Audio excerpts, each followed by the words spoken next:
నమస్తే welcome to BRK news. నేను ఝాన్సీ. గోదావరి ఎరుపెక్కింది. నీలిరంగు నీళ్లు కాస్త ఎర్రటి సంత్రంలా మారాయి. దీంతో గోదావరికి ఎదురెదుతున్న పులస చేపలు రంగంలోకి దిగిన జాలర్లు. ఒక్క పులస దొరికినా ఇక వారికి పండుగే. అవును, మహాసముద్రంలోకి వెళ్లే గోదావరి ప్రస్తుతం ఎర్రచందనం వలె ఎరుపెక్కింది. నీలిరంగు గోదావరి రంగుగా మార్చుకుంది. దీంతో ఎక్కడో సముద్రంలో ఉండే పలాస చేపలు గోదావరికి ఎదురెదుతూ పులస చేపలుగా మారుతున్నాయి. దీంతో గోదావరిని నమ్ముకుని బ్రతుకుతున్న జాలర్లను ధనవంతులను చేసేందుకు పులసలే వలస కట్టి జాలర్ల వలలకు వచ్చి చిక్కుతున్నాయి. దీంతో ప్రస్తుతం గోదావరి ప్రాంతంలో పులస చేపలకు డిమాండ్ భారీగా పెరిగిపోయింది. జాలర్లకు పులస పడితే చాలు, తాడు తెగిన పోతుల జనాలు మీద పడతారు. నాకు కావాలంటే నాకు కావాలని గగ్గోలు పెడతారు. ఇక ప్రస్తుతం గోదావరి వద్ద ఎక్కడ చూసినా ఈ పులస డిమాండే కనిపిస్తోంది. ఎప్పటినుంచో పుస్తలమ్మైనా పులసకుని తినాల్సిందే అన్నది ఉభయ గోదావరి జిల్లాల్లో ఉన్న నానుడి. గోదావరికి వర్షాకాలం బురద నీరు వచ్చిందంటే పులసల చేపల సీజన్ ప్రారంభమైనట్లే. ఈ సీజన్ జులై నుంచి అక్టోబర్ వరకు ఉంటుంది.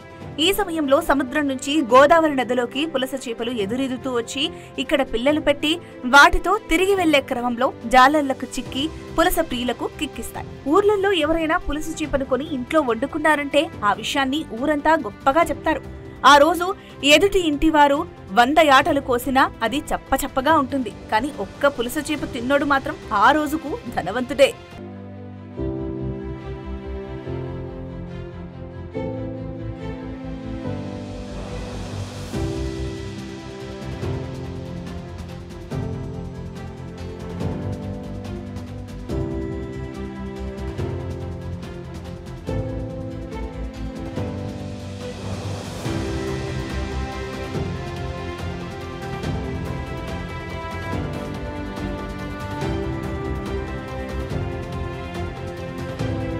ఇటీవల యానాం రేవులో గత శుక్రవారం జరిగిన వేలంపాటకు కిలో పైగా బరువున్న పులస చేప విక్రయానికి వచ్చింది.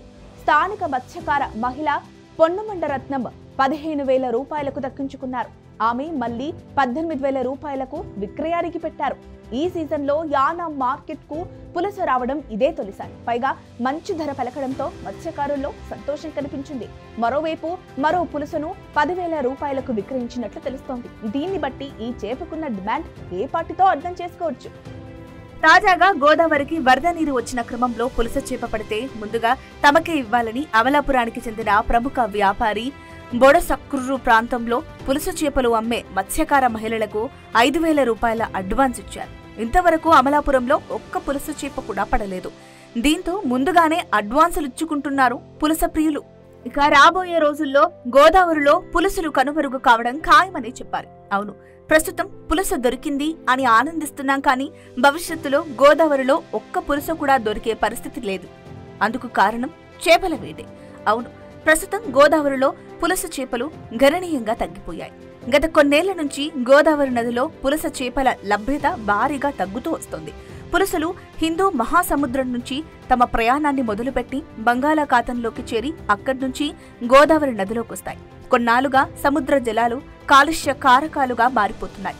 దీంతో ఇవి తమ గమనాన్ని మార్చుకుని ఉంటాయని సంబంధిత శాఖ అధికారులు భావిస్తున్నారు. దీనిపై జిల్లా మత్స్య శాఖ అధికారి శ్రీనివాసరావు మాట్లాడుతూ, భారీ వలలతో వేట కారణంగా తల్లి చేపకు నష్టం వాటిల్లి ఆ ప్రభావం పులస చేపల ఉత్పత్తిపై పడుతోందని అన్నారు.